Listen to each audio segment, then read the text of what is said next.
Bom dia para você. Como você está? Eu espero que você esteja bem, que a paz do Senhor esteja adentrando os seus lares nessa manhã, que a paz do Senhor esteja adentrando a sua mente, o seu coração. Que Deus abençoe você nesse dia 9 de março. Que o Espírito Santo possa nos abraçar nessa manhã. Que você possa sentir a presença do Senhor nesse dia chamado hoje. Que você possa entender que Deus está no controle de todas as situações. Que você possa entender que Deus está no controle da nossa vida, da nossa história, do nosso ser. E que o nosso Deus, o nosso poderoso Deus, Ele cuida de tudo. Vamos orar um minutinho em nome de Jesus nessa manhã? Senhor Deus e Pai, nós te agradecemos por essa manhã. Te agradecemos por esse momento. Queremos, Pai, entender, queremos sentir, queremos ver a Tua presença nessa manhã. Pai, nós queremos agradecer por todos os dias, agradecer por este dia maravilhoso, especialmente que o Senhor nos concede. Agradecer pela graça de termos um domingo abençoado.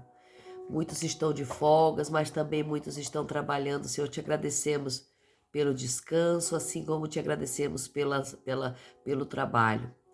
Que Deus abençoe, Senhor Jesus, abençoa a nossa vida, Pai. Abençoa nosso ser, abençoa a nossa casa, abençoa nosso domingo, Pai. Abençoa cada minuto desse dia. Que nada saia do teu controle, que nada saia do teu propósito.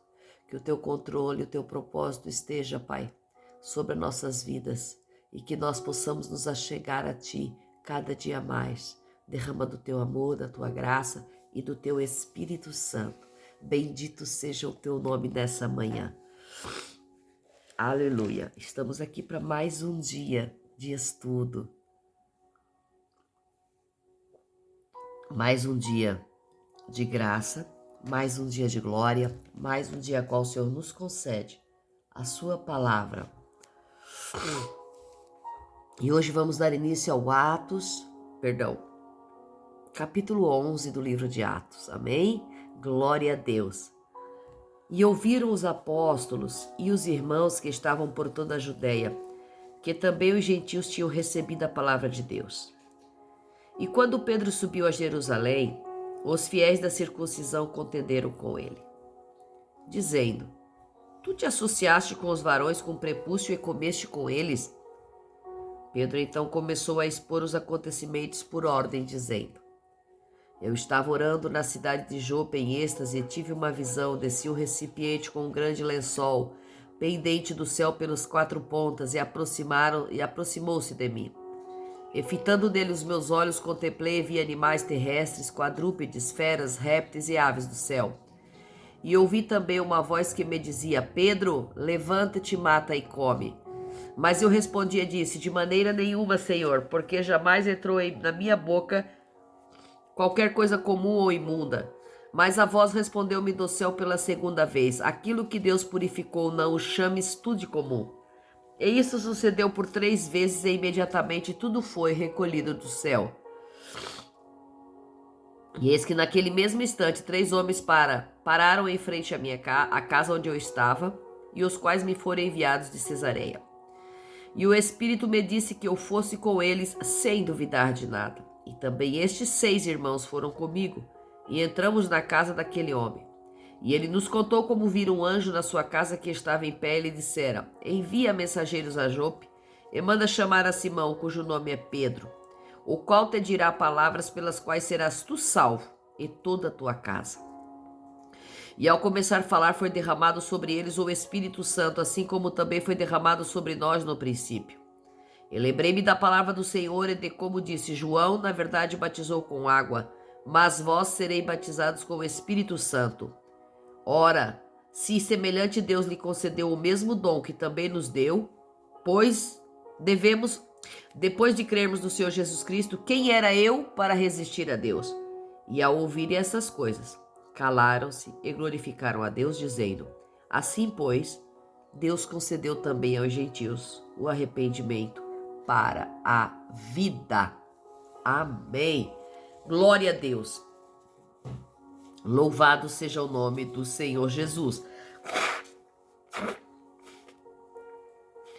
Peço perdão, que eu sempre tô com essa minha alergia de manhã, bem mais forte.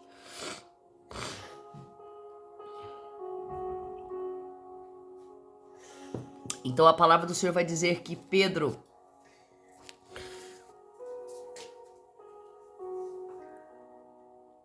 foi até Jerusalém.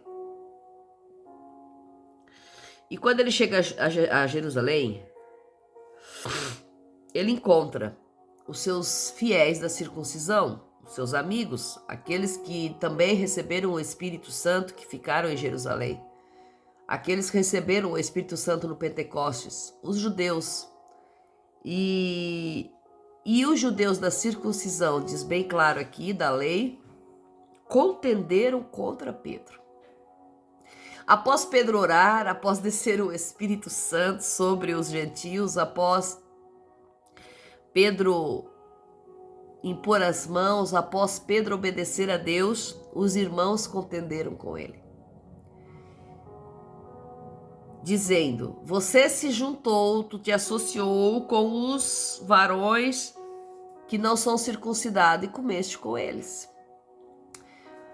Veja que eles não podiam nem comer, nem se misturar numa mesa, nem se assentar na mesma mesa que os gentios. Havia uma grande acepção de pessoas, né? Os judeus faziam uma grande acepção de pessoas de acordo com a Torá. Então Pedro começou a expor os acontecimentos. Pedro explicou o que aconteceu.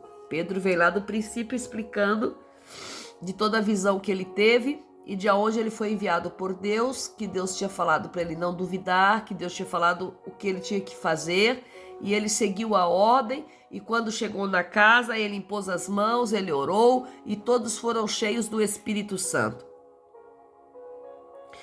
E Pedro diz algo no versículo 17 que é muito interessante.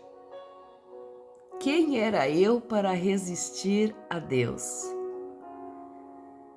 E ele, trazendo essa frase, ele diz para eles: quem somos nós para resistir a Deus?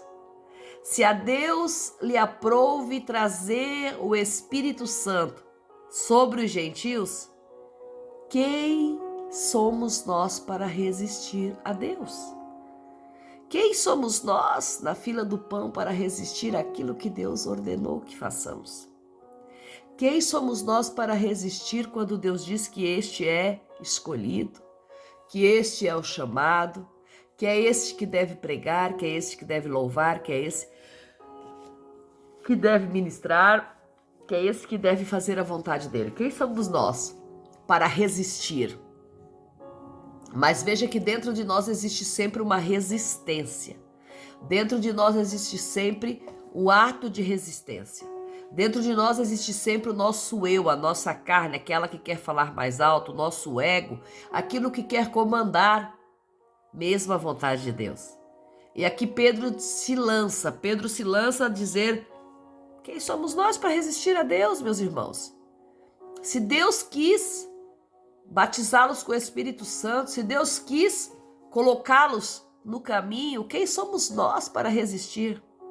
Quem era eu para resistir? Pedro se colocou numa posição, porque Pedro ali foi considerado, foi deixado por Cristo para ser o líder da igreja. Então Pedro era o líder da igreja, mas existia todos os outros, né? Então ele disse: quem sou eu para resistir a Cristo? Ele se posicionou primeiro, como líder ele se posicionou primeiro. Se eu não resisto a Cristo, se eu não resisto à vontade de Deus, vocês também não devem resistir. Era mais ou menos isso que ele estava trazendo aqui. Então ele coloca nesta posição. O interessante é que ele só chega no lugar de Jerusalém para que eles comecem a contender com ele, para que eles comecem a brigar com ele, a acusá-lo sem nem saber o que tinha acontecido.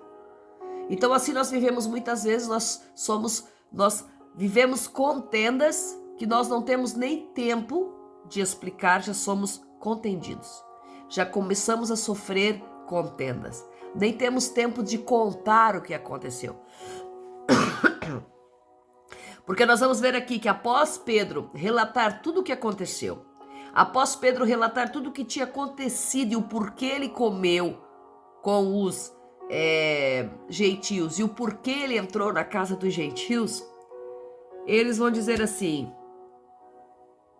versículo 18: ao ouvirem essas coisas, calaram-se e glorificaram a Deus. Uau! Diante disso, o que eu tenho para falar?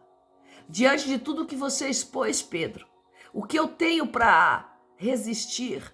Diante de tudo que você nos contou, Pedro, se o Espírito Santo foi derramado, então aos gentios também foi considerado o arrependimento para a vida.